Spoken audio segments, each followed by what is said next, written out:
Salam, saudaraku. Kali ini edisi khusus untuk Pak Sutri, pasangan suami istri. Jadi ada sebuah cerita,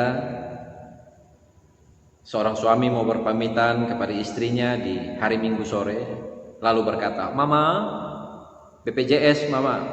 "Ah, apa itu BPJS, Pak?" "Bapak pulang Jumat sore, Mama." "Oh, oke. Tapi askes, Bapak." "Hah? Askes itu apa lagi?" "Asal kembali seutuhnya." "Oh, gampang, Mama. Tapi Mama ingat, jam sostek, Mama." "Hah? Jam sostek itu apa lagi, Bapak?" "Jangan macam-macam, nanti sosial media berkotek." Saudaraku, rumah tangga dengan berbagai hal yang terjadi di dalamnya, kalau tidak kita atur, tidak kita manage secara baik, rumah tangga itu bisa berantakan, bisa hancur. Kali ini saya mau menganalogikan sebuah rumah tangga, sebuah pernikahan dengan sepak bola, bola kaki.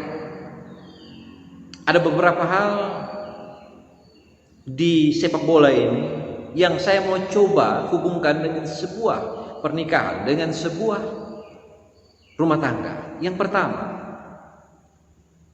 lapangan. Tentu kalau mau main bola harus di lapangan. Demikian pula rumah tangga. Mau membina rumah tangga harus di dalam rumah. Harus di dalam rumah. Apapun yang terjadi, entah itu syukur, entah itu persoalan, entah itu tertawa, entah itu menangis, entah itu ketika engkau berbahagia ataupun ketika engkau bertengkar, harus terjadi di dalam rumah. Rumah harus mampu menjadi tempat yang aman untuk pulang. Rumah harus menjadi satu tempat di mana terdapat kerukunan, sama seperti yang tergambar di dalam Mazmur pasal 133 ayat 1 sampai 3. Jadi kalau ada apa-apa, selesaikanlah di dalam rumah. Karena rumah tempat engkau membina rumah tangga. Disitulah tempat Tuhan mencurahkan berkatnya. Yang kedua, pemain. Tentu di dalam sepak bola ada pemain dan juga peranan masing-masing pemain, posisinya masing-masing. Demikian pula rumah tangga. Ada para pemain di dalam rumah tangga. Suami, istri, anak-anak. Saya lebih mengkhususkan di antara suami dan istri. Di dalam rumah tangga tentu ada yang mencari nafkah, ada yang mengurus rumah tangga, ada yang sama-sama mencari nafkah, ada yang sama-sama mengurus rumah tangga. Tapi terlepas daripada itu semua, ingatlah bahwa di dalam rumah tangga ada perananmu masing-masing. Sebagaimana disaksikan di dalam Mazmur pasal 128. Seorang suami harus mencoba menjadi seorang laki-laki yang takut akan Tuhan. Dia harus menjadi imam di dalam rumah. Seorang istri harus menunjukkan ciri kesuburannya, kesuksesannya, kebahagiaannya yang membuat rumah tangga itu menjadi berhasil, menjadi sukses. Kalau tiap-tiap orang memainkan peranan di dalam rumah tangganya, sebagaimana Tuhan sudah mengaturnya, posisi demi posisi, peranan demi peranan, yakinlah bahwa akan ada berkat mengalir ke dalam rumah tangga.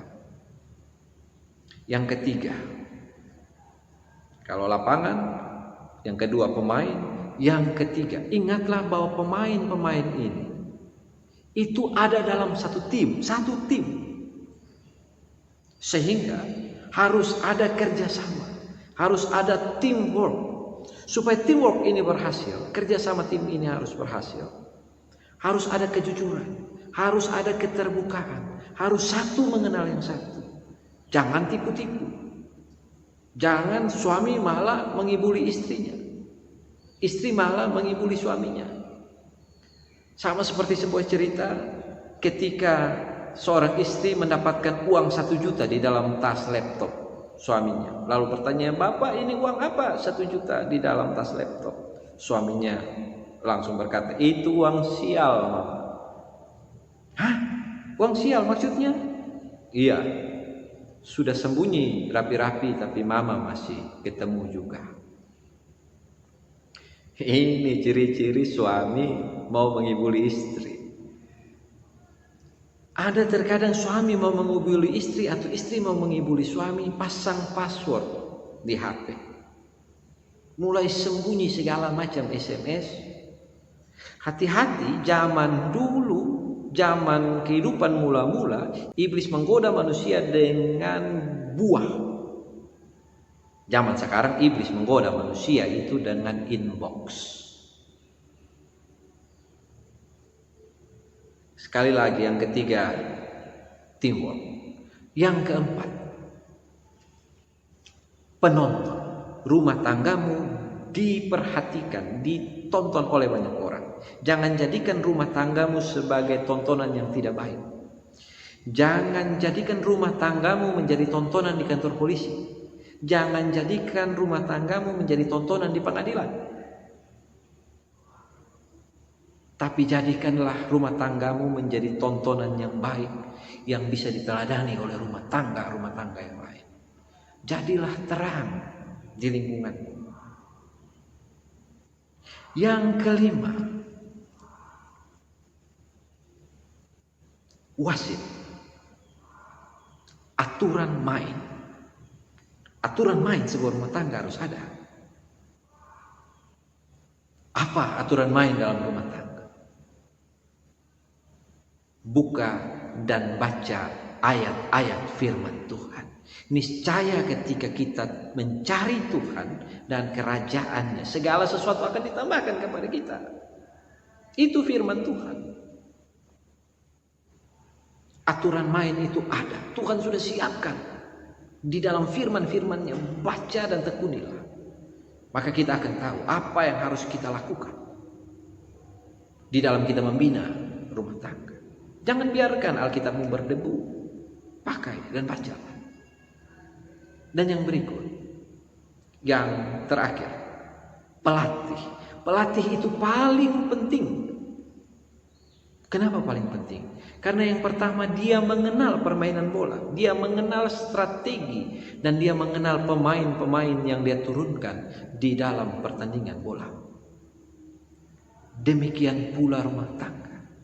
Rumah tangga harus punya pelatih yang betul-betul bagus, yang memang betul-betul baik dan mengenal siapa dia? Tuhan. Siapakah dia? Yesus Kristus. Yesus mengenal rumah tangga kita.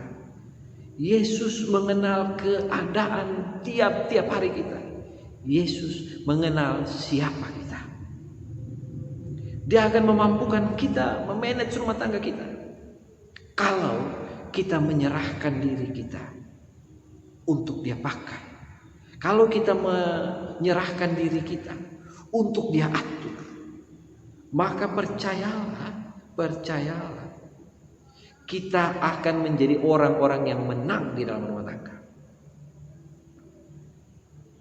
Saudaraku, saya percaya beberapa hal ini mungkin bisa berguna bagi rumah tangga kita. Jadikanlah Yesus sebagai yang utama di dalam rumah tanggamu. Niscaya berkat Tuhan akan mengalir. Salam.